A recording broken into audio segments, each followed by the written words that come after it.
Download and extract this file.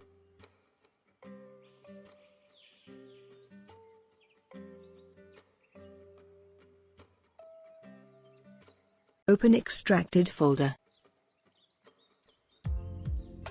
Drag the file to the taskbar. Go to Desktop. Click the icon you have added to the taskbar and test if it's working. If you want a keyboard shortcut, then simply go to the original file. Right-click and send to Desktop to make a shortcut. Go to Desktop and right-click the shortcut you just made and go to its properties.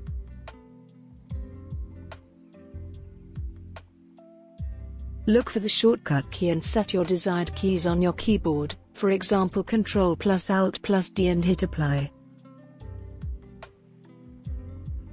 Press your shortcut keys and try if it works for you, because it may not work on certain versions of Windows. Thanks for watching. Don't forget to like and subscribe. Hail Vito!